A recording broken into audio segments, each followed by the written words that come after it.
very good evening and a warm welcome to today's hands-on bootcamp where you will get to build a fully working application in just under 30 minutes. I am Shmita Ramkumar and I'm the Director for Community and Partnerships with OpenWeaver. OpenWeaver is a SaaS technology company supporting over 1 million developers worldwide build their ideas faster by reusing open source software. Our vision is to reinvent digital realization. Very simply put, we'd like to improve the way applications are built. We do this by investing in a unique combination of both public domain knowledge and artificial intelligence. So coming to today's bootcamp, this is an integral part of our OpenWeaver community initiatives.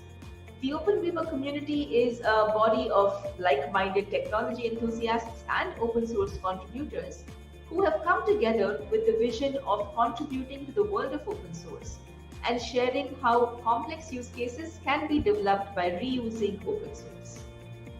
Over the last few weeks, we have run several such open source development bootcamps on a variety of topics, such as building your own AR-powered e-commerce site, building your own ChatGPT, building a breast cancer prediction engine, building an object detection engine, basics of Python programming, and many more to come. Through these bootcamps, you will realize that technology does not have to be complex and definitely does not have to be developed in silos.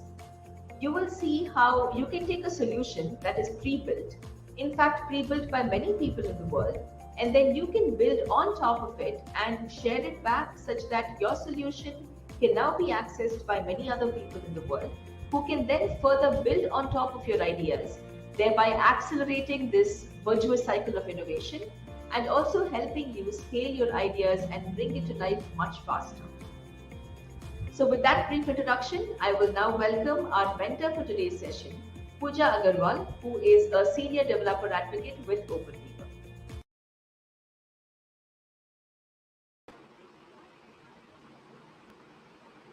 Hello, everyone, and welcome to today's session on building a generative AI based automatic image captioning and visual QnA engine.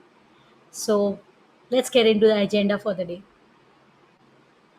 First of all, we will talk about our topic for the day, wherein we would like our artificial intelligence system to automatically caption an image. So, along with it, we will also like to introduce a visual Q&A engine within it. So, within the same tool, we will see that we'll be able to get both the functionalities, and it will be, and we'll also talk about how this will be helpful going forward as an application, and what were the recent limitations that this model that we talk about today has eradicated. We'll also do a interesting code snippet exercise, and then we will get into our solution source and discuss it in detail. So let's get started. And before we go ahead and get started, I would like to showcase you the solution for today. So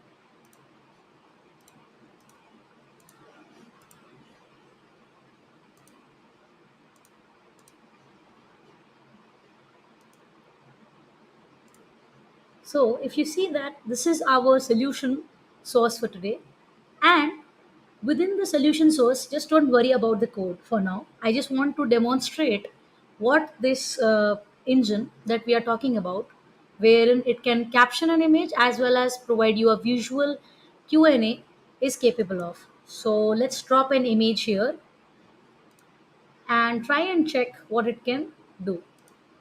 You just pull up this first image, and we already see this is an image of a dog, etc., and submit it to the model.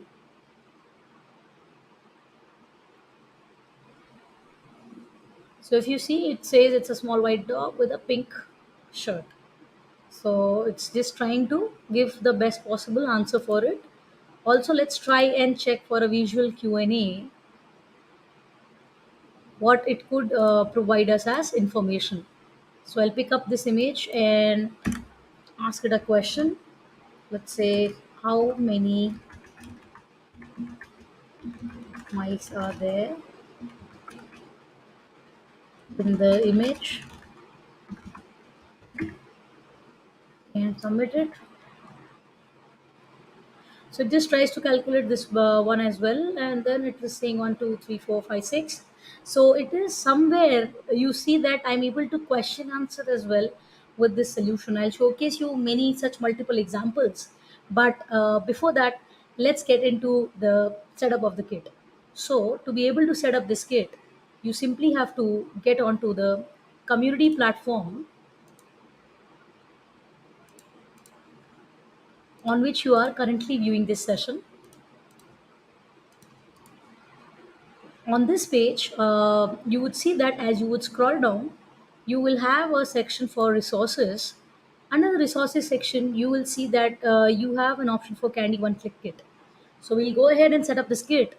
But I would also like to tell you that you have option to participate in these interesting polling questions that are available for you to interact with throughout the session. Go ahead and try to answer these polling questions and see how well you are able to engage yourself with the content that is present on the page. Also, you have an opportunity to earn yourself an open source enthusiast badge. For that, you will have to just follow what I'm doing as of now, and just share a screenshot of what solution, I mean what image you try to upload and work around in the solution that we showcase you. Hit this reply button, share the screenshot with us. We'll send you this open source enthusiast badge on your email id. All right. So let's get started. Under the resources, we will go to the Candy One Click Kit. This takes you to a kit page, which we, wherein we'll have details on the kit as well as the deployment information as to how you can set up this kit. So for Windows, the instructions are listed down here. For other operating systems as well, instructions are listed down. We will then go and click on this button called One Click Installer. A zip file will get downloaded onto your local machine. Just navigate to the folder, extract it since it's a zip file, double click it, go ahead and double click this batch file. If you would like, you can go ahead and scan it with your antivirus and then say more info and run anyway. So this will start setting this kit up onto your systems. So there will be a set of instructions that you may have to follow. If it will give you a pop-up for Microsoft Visual Studio, just say yes and let this setup happen onto your systems. Depending on the model size and the internet bandwidth that you're on, it may take a couple of minutes. So please be patient. Just minimize the screen. In the meanwhile, we'll get started with the concepts for today's session. All right. So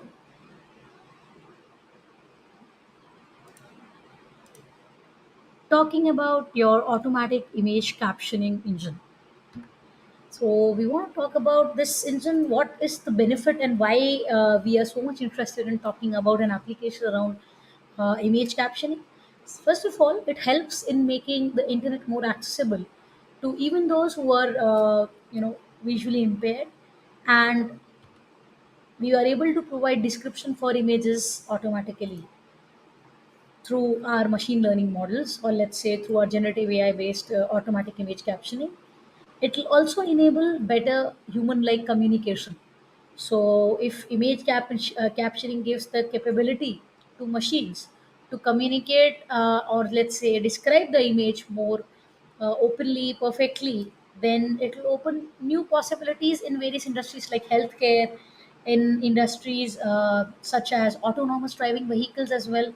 We can actually, with detection, object detection added with the image captioning, we'll be able to identify various obstructions in the path.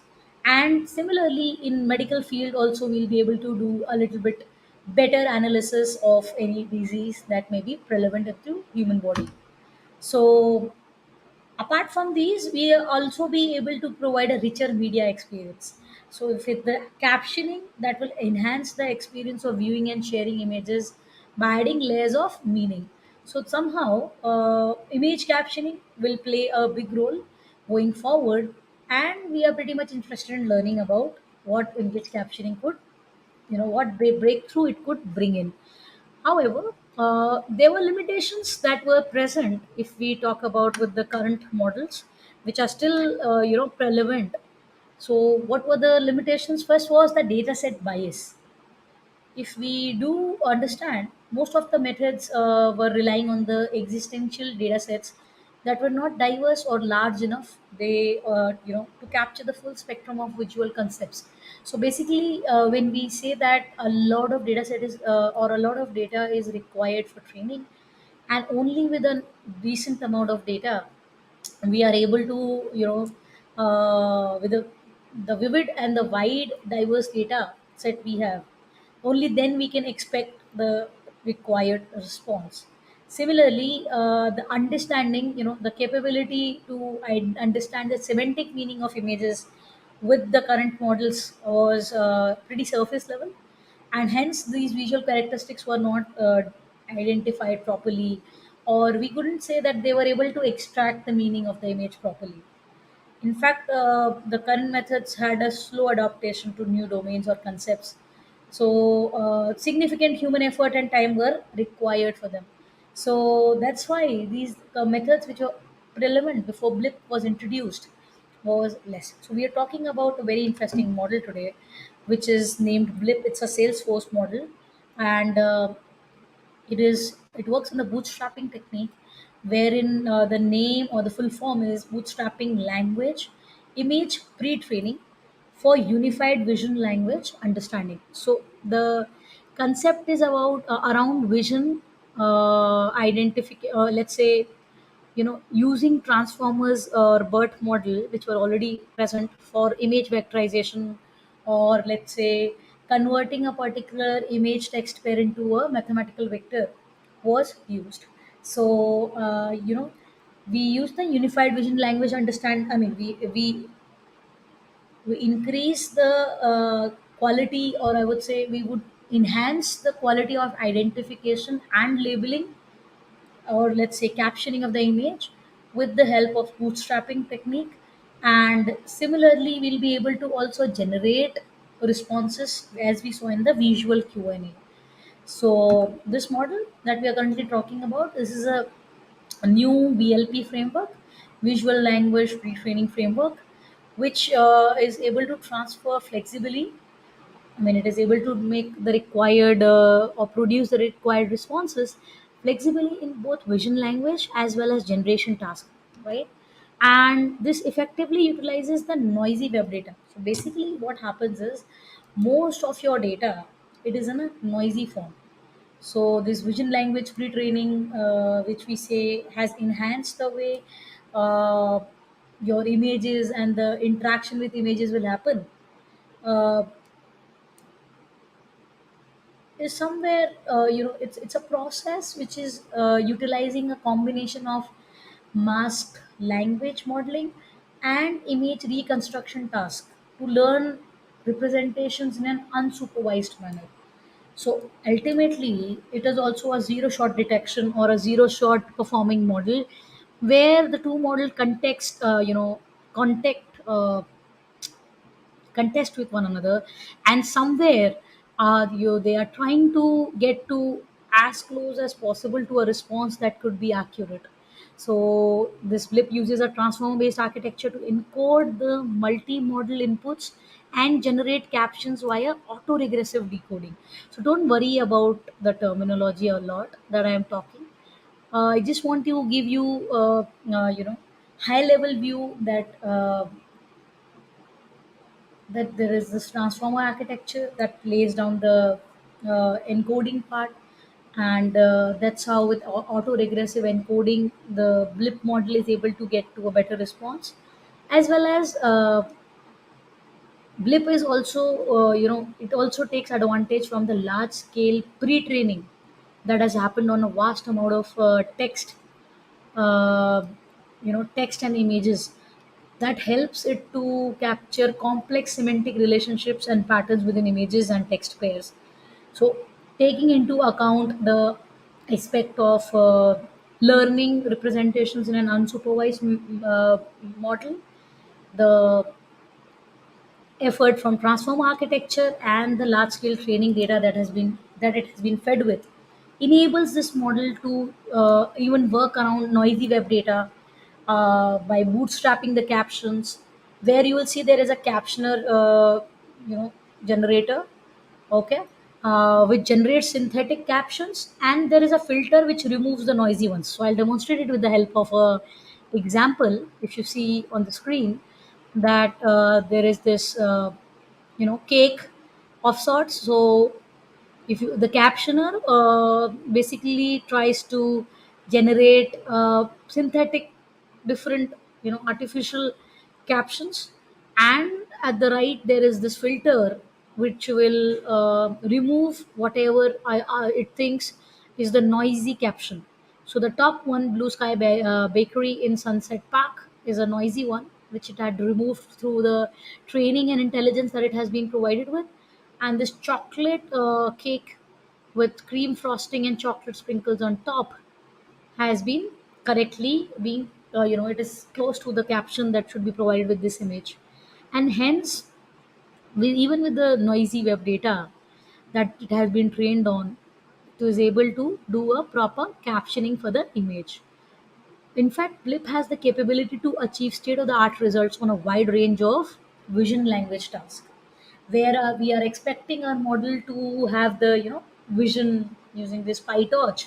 We'll be using the computer vision PyTorch primarily for doing the setting up the entire code. But the intention is it's able to do image text retrieval. You can extract text from images. We are more focused today on image captioning and the other aspect of visual Q&A, where from the image we can ask questions and we expect the model to be able to respond to that question with a relevant answer. So, talking further on Blip, we see that the process is being utilizing a transferable knowledge from the pre-training that it has been provided on through a pre-trained transformer model, and a large amount of text and images in an unsupervised manner. In fact, this model can be fine-tuned on different data sets with minimal adaptation effort. So that is what makes Blip more powerful.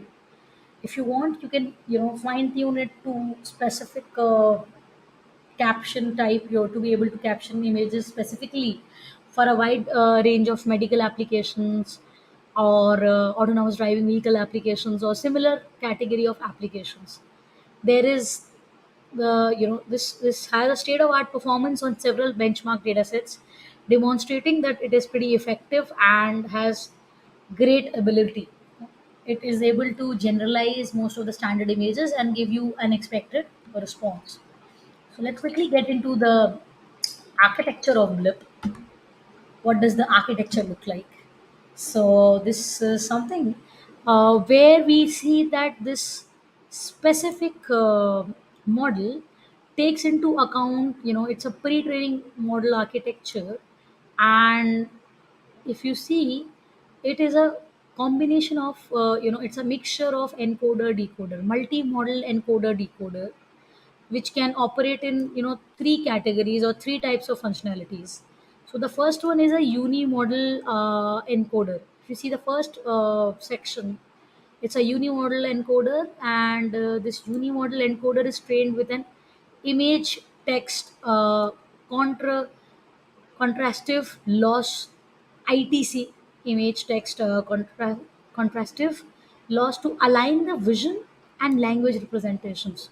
So what it is done, we see that there is this second module or second type of functionality, which is image grounded text encoder. This uses additional cross attention layer. So the additional cross attention layer is used to model vision language interactions, and is trained with a image text matching, ITM.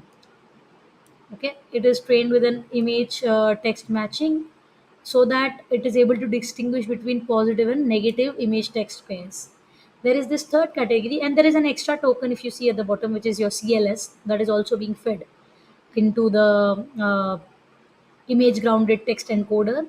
Then there is a third one, which is your image grounded text decoder, okay, which replaces the bidirectional self attention layers with casual self attention layers, and shares the same cross attention layers and feed forward networks as the encoder. So the decoder is trained with language modeling loss to generate captions given whatever are the images. So these may feel a bit complex, but to just give you a small hinge of it, that how does it work?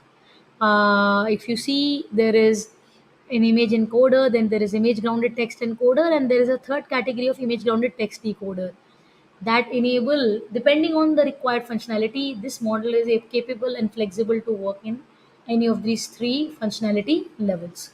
So without getting too much concentrated with what the architecture looks like, we'd like to also check out the experiments. So Blip actually outperforms several models on common evaluation metrics. If you see on the Coco and the Flickr 30K datasets.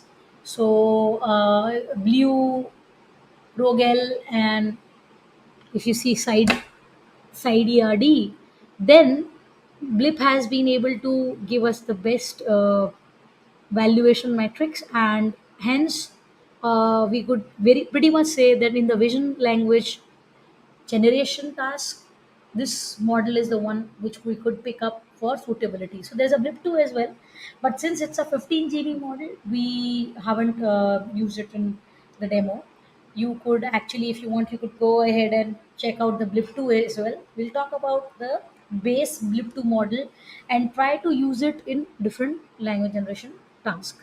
So for now, we will get back to our screen here, where we have our kit already ready with the downloaded dependencies as well as the repository. So your repository is available at C Candidates Image Captioning. You can go ahead and check it there. For now, you just have to say Y for yes and click on enter. Your Jupyter notebook will automatically open for you. All right, and you could simply just run all the cells. And as the model would just load here for now, let's do a simple code snippet exercise in the meanwhile. Okay. So for that, I would say file, new notebook, and also head over to kandi.openweaver.com. So this helps you jumpstart your application development by finding simple functions, code snippets, libraries, and kits. For now, I would just want to check out how I can enhance the, or I would how I can identify the, sorry, this got open, I'll just go back here. Yeah, how I can identify the quality of an image. I would just mention the library using OpenCV for these and hit enter, and then go to the code snippets part and look out for suitable codes that are available. Let's pick up the first one, copy paste it here. Let me just indent it.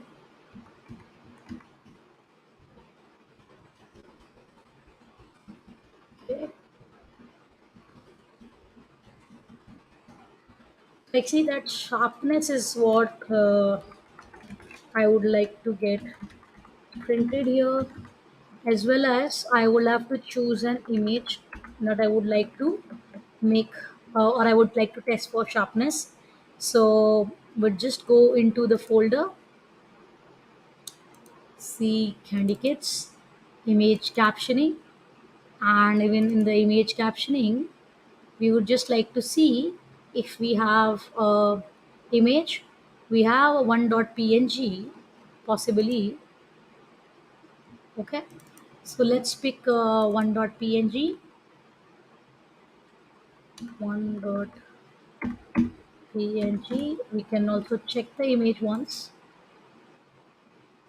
Okay, this is the same image.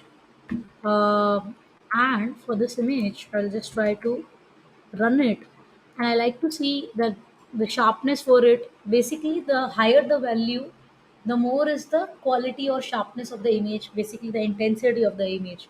Now let us pick up any other image that we think we can test. So I will just pick up any image from the demo images. So this one,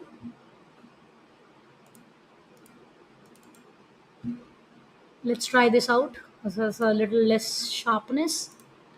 So just copy it. First rename it as 1 1 and copy it at the destination for ease. I'll copy it here. Then get back to the notebook. Call it 1 1. Check the file. It is a JPG format. PG and just check. Can you see the reduction in the value of the sharpness? Since this image didn't had those kind of sharp edges as well as quality, the value got pretty much reduced to 1.64. So that's how simply with this code you could actually test the sharpness quality of an image, and this value is a pretty much indicator of the quality of an image that you are working with. All right. So with this, let's go ahead and now check out our code first. What is present in the code? First, we have done essential imports in your language for sorry in your code for then from transformers we import the blip processor, blip for conditional generation, and blip for QnA.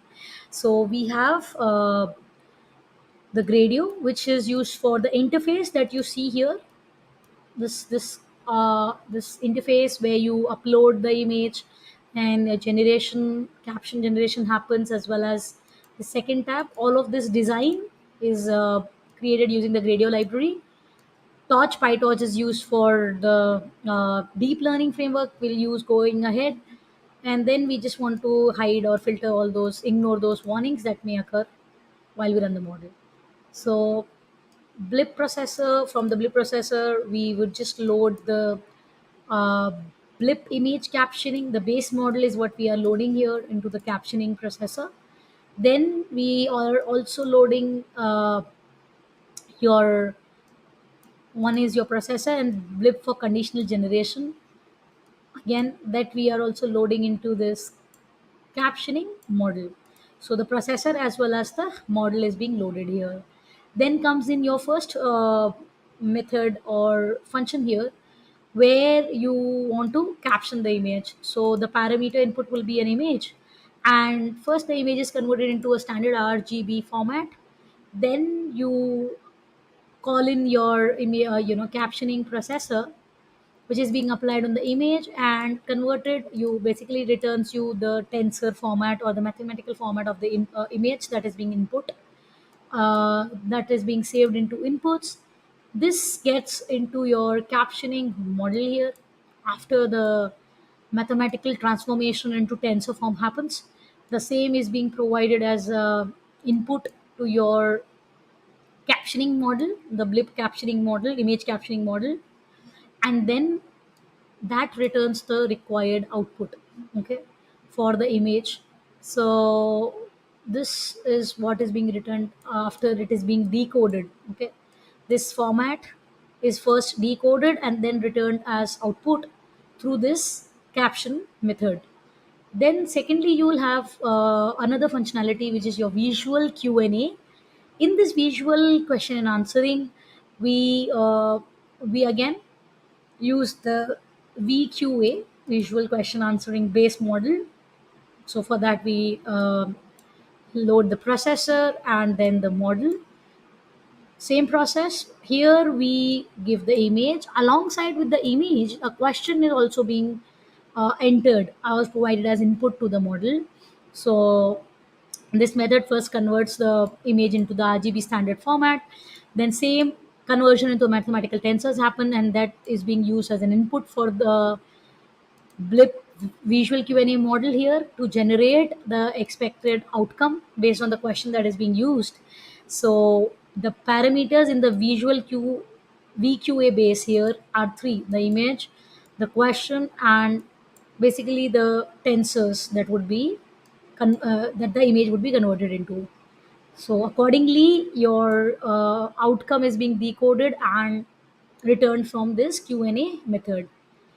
Further, we see that Gradio, which is used for the interface, will provide the title as Automatic Image Captioning and Visual Q&A here.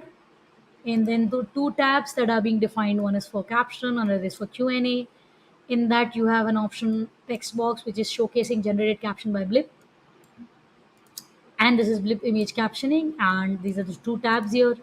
Then you also have for visual Q&A. So here also we have your Blip visual question answering of images. This is one part where you are uploading the image, text box for that, and another is the description mentioned for the output that will be showcased. Your final interface is being a tabbed interface, right? For both of these, these are being tabbed together. So this is a tabbed interface here, and whatever is the title that is being fetched, theme remains default, and the same is being launched in the browser automatically. You saw that this got automatically launched. All right. So we see the model now. Let's try experimenting with this model as much as possible with the different images that we could try on. We already tried this one. Let's try the second one and submit it.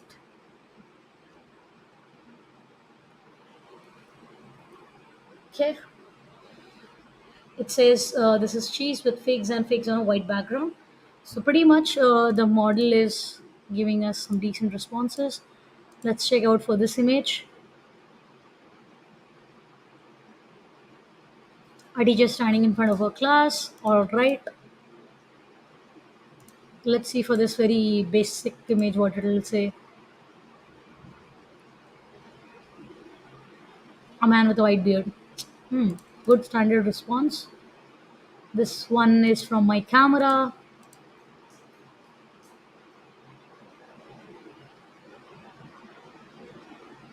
Okay.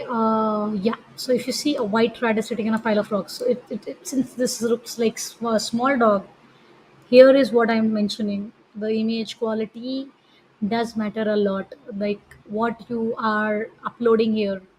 If the same question I ask it in a visual Q&A, I'll show you.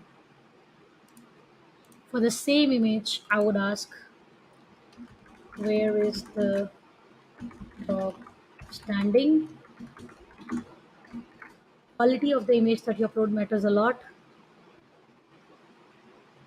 It's able to say on rocks. So yeah, that does matter. What else? Let's check out this image once.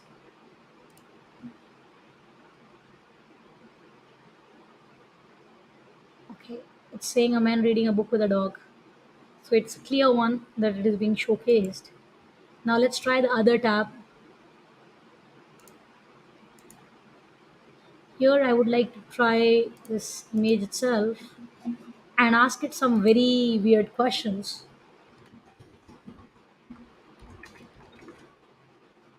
What is the color of the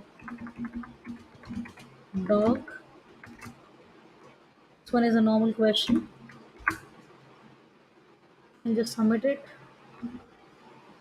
The interesting part is it is able to state the correct color. The tan, which is the color of the dog. What is the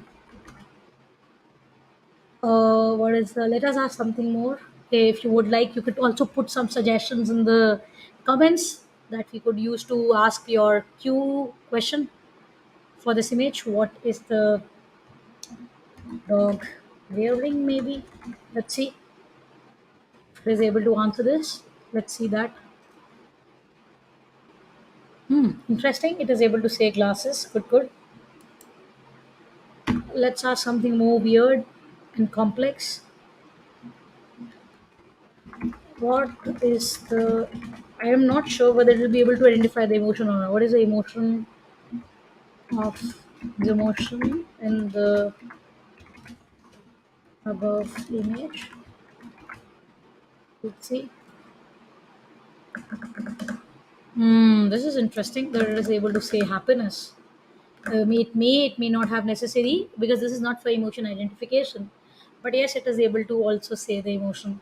So yeah, that's what I'm trying to say, that this clip has been pretty much a model that has been able to give us render us a very interesting response as to what could be expected. I would just quickly check if you have any questions. uh, Can it guess the age of the person? Good, interesting question. Let's try. So that's why it's important that you also engage in the session. So let's try and see. Huh, when you guess the image of the men in the image. Oh, sorry. Can you guess the sorry age? Guess the age of the man.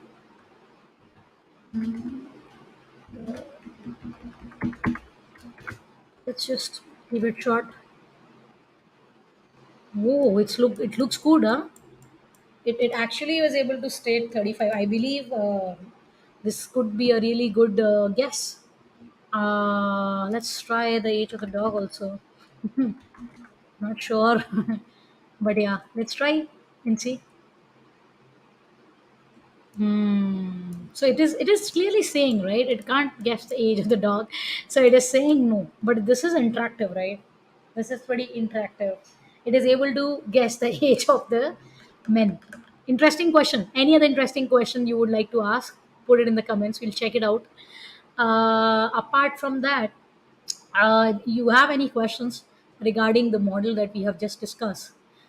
Please put those also across in the comments. Like to take it one by one.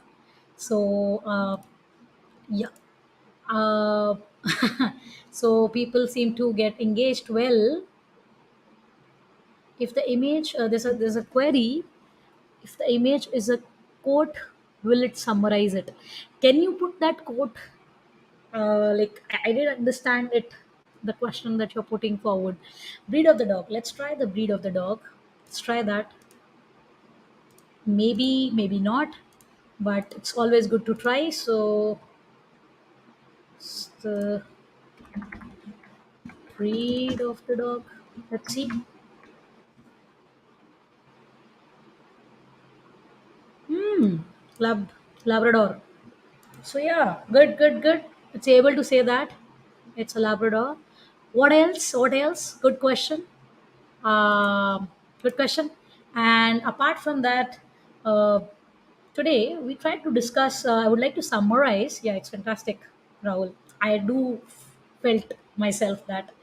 In fact, so what we tried to do through today's session, we tried to demonstrate in this 30 to 45 minutes hour session. Sorry, 45 minutes session, that what and how you can utilize the power of these generative AI models.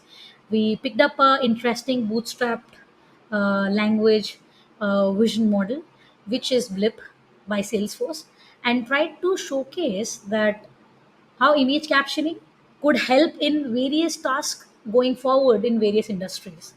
In fact, we talked about not just Blip.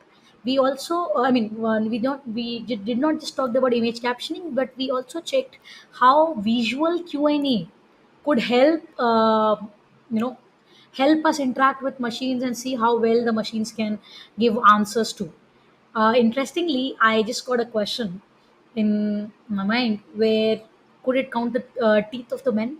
So I would like you to try this as one of your examples. Go ahead and try it once you have the kit set up onto your systems.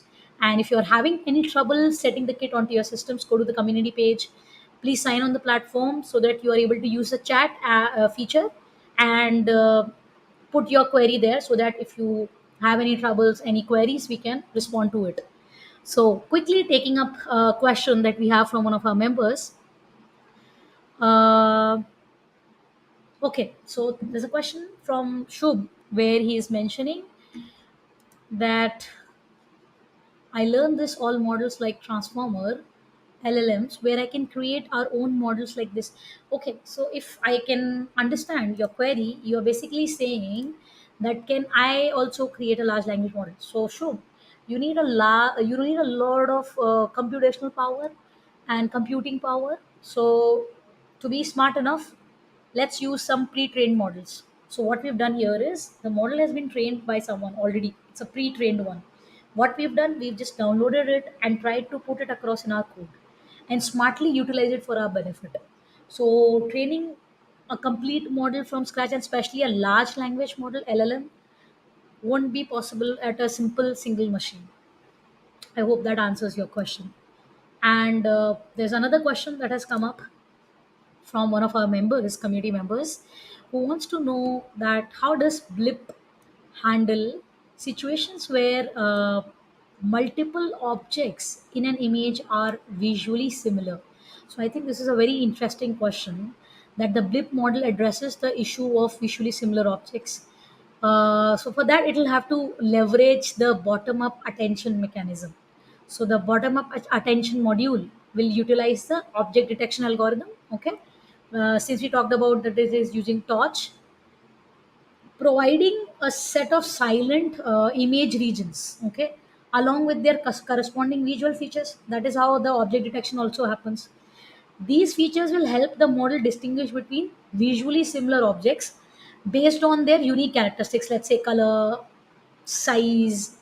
Something has to be different. By attending to specific regions and incorporating their visual features in the captioning process, the Blip model can generate accurate, more accurate and conceptually relevant captions, even in the presence of similar objects. So I hope this also answers your query. And there's this last one question that has come up. Can this model generate captions for complex or abstract images that may not contain recognizable objects? So the interesting part is Blip is again, it's a model that tries to come close to human conversation, right? So it will try and generate captions for complex images as well that may not have readily identifiable objects. The model primarily relies on bottom up attention to capture silent image regions. It also incorporates top down attention to provide a more holistic understanding of the image. So, when the bottom up won't work, the top down attention mechanism will be used to attend to the image regions based on relevance to the generated caption. And in case of complex images, the model can focus on different visual elements, textures or patterns present in the image rather than relying solely on object recognition. So by combining both the top down attention approach and the bottom up, it could be able to get to the best results for even objects that are not recognizable. Okay, I hope that was helpful from the session and you're able to set this kit onto your systems. Um, Thank you so much, everyone. Have a good day.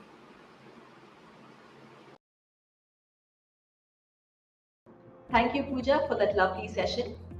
For all our viewers and bootcamp participants, we hope you enjoyed the session and found the use case that was presented valuable. Please note that all of you who participated will be eligible to receive certificates for this bootcamp. In order to receive your certificate, please complete the assessment by answering two very simple questions. You can do that by scrolling down from on the same page where you're viewing the bootcamp today. You will find a Take Assessment button. Click that button and complete the assessment. You should then receive your certificates in less than a week from today. We will be conducting such bootcamps frequently and regularly. So if you'd like to stay updated with our program calendar, do join our community on community.openweaver.com. This community is where we will connect with you. It helps us receive feedback from you. It helps us understand topics for future bootcamps. But also you can use this community space to collaborate with each other, to ask us any questions and receive clarification if you'd like, or just share your projects and anything else that you would like to in the world of open source. So do join our community and also follow us on our social media channels to stay updated on information and trends in the world of open source. With that, I would like to thank you all for your participation today, and I look forward to seeing you in yet another bootcamp very soon. Thank you and good evening.